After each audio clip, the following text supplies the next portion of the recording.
Hello and welcome back to DriveDriverDriven. I'm Humble and we're back on the Blunicorn rebuild project. Like every video recently, we're making tons of progress both on and off camera, mostly off, but this time I actually had the time-lapse running. I've got my friend Sean here helping out, and we're both kind of tag teaming different parts of the car so we can hurry up and get the bodywork put on. Let me show you some of the progress in a time lapse, and then I'll come back and show you a little more in depth of what we've done.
So looking at the chassis, got it pulled out here.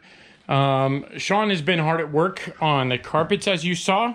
I cleaned up the car off camera, got everything prepped and ready to get the interior installed.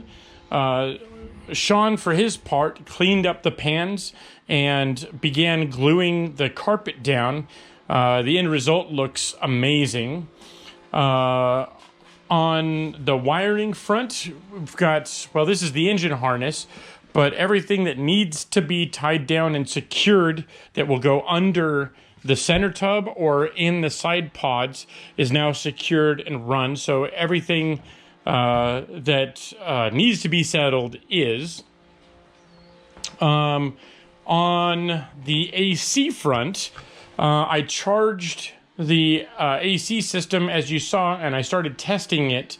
And while the fan runs, I tested different methods to get the compressor to turn on, and it does not work. So I'm going to have to see about getting that returned or replaced.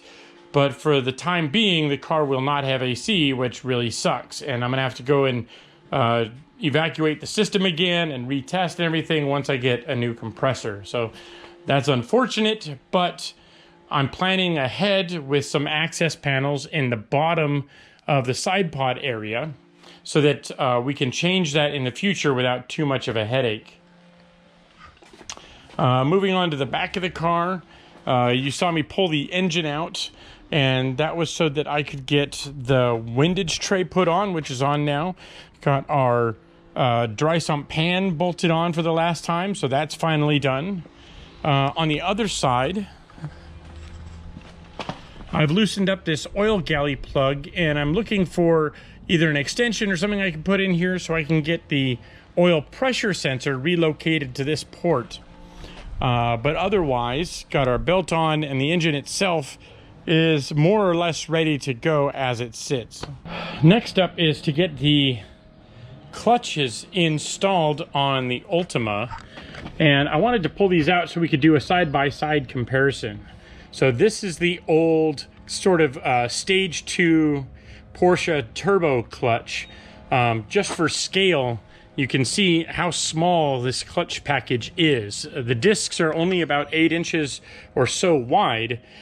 And what makes this one so bad is that the diaphragm spring on this guy exerts more pressure on the center thrust bearing inside the engine than it's designed for. And that's what led to my engine failure. And not just on my car, but on a handful of other cars as well. Anyone who's running this really big aggressive clutch has center thrust bearing issues. Fast forward a little bit, and we found these triple plate carbon clutches from RPS. Talking to Rob on the phone, he's the one who had the expertise and the experience to point out that the diaphragm spring on this clutch exerts a little over 1,000 pounds of thrust on the crank. Now, in a Porsche, those are designed for that sort of lateral load. But when you put this in an LS engine, it's way too much. It's more than double what the center thrust bearing is actually designed to handle. So the solution is a multi-plate clutch like the one from RPS. Now, with these clutches, more or less, for every plate that you add, you can decrease the or divide the pressure by that amount. So if you have a twin plate, you can have it. Triple plate, it reduces it by like 2/3. What is like 1,000 pounds on this guy would only be about 300 pounds on this guy, because you're able to multiply the amount of friction surface on the clutches without significantly reducing its size or weight. Speaking of weight, this clutch package, I would guess, weighs at least 5 pounds less than this one. And even this package is lighter than what you would typically find in an LS engine. Again, this is about an 8-inch clutch package. And I'm going to pull the cover plate so we can actually see the discs and floaters inside of this guy, because I need to pull that all apart anyway to get it mounted on the engine. All right, now that I've got our clutch cover bolts undone, I wanted to show some of the differences between the two clutches. So again, this is our factory style clutch. Again, this is like a stage 2 clutch for a twin turbo Porsche, specifically a 996 or 997. So if I pull this up, you have your traditional pressure plate, your traditional single plate clutch, and this is our flywheel. Nothing too special really about that whole setup, but if we go over now to the RPS, if we pull the clutch cover off, we can see that the face is now these carbon pucks that are riveted onto the face. Now with the RPS clutch, this is all carbon. It's every surface is carbon all the way through. You may have also picked up that each of the discs is labeled as to their location.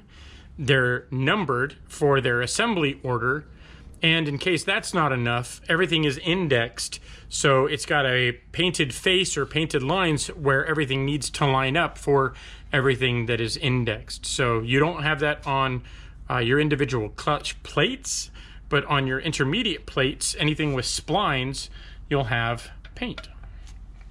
So this is one of our triple clutches, nice and thick. Again, all carbon faces through and through. This is one of our intermediate clutches or floating clutches, whatever you want to call these. This is one that's splined, so it catches on the outside. Again, it's numbered, it's painted and indexed, carbon on both sides, all the way through. Everything's labeled nicely. I really do have to commend both the build quality, the instructions for these.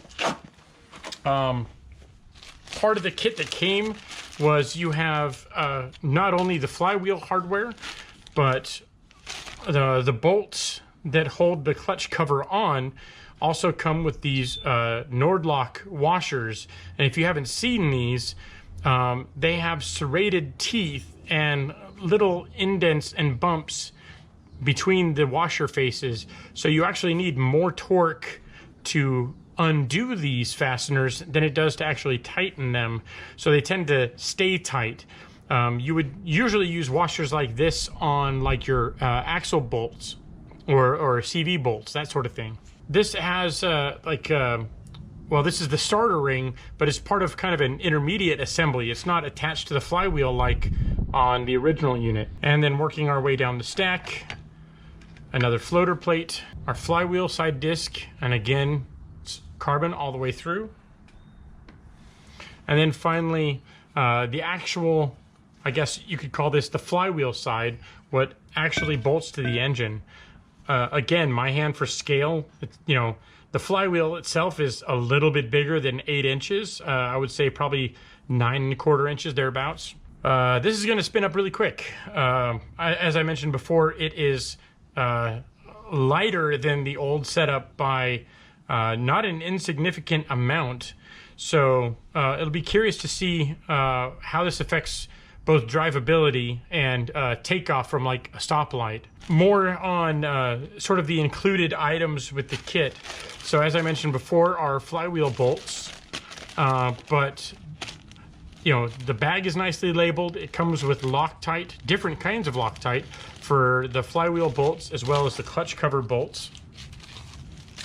If you're doing a new setup or even a used setup, you have this kit that was included as well. So you have a wire brush to clean out the splines of your input shaft on the transmission, a couple of chemical brushes for both cleaning and applying lubricant and this lapping compound, so you can work the discs in on the transmission input shaft to make sure that there's no binding when you install your transaxle for the first time. And again, all of this was included with the kit, and I really have to commend RPS for just the completeness of the assembly, the documentation that's included, how kind of idiot-proof this whole setup is, being that everything's numbered. So, you know, if you can count, you can assemble this thing. So putting this all back together, just like this, we get our starter ring back to our middle clutch. And again, every side of the face, every face that's labeled faces the outside. So this would be the transmission side of the assembly. And going through,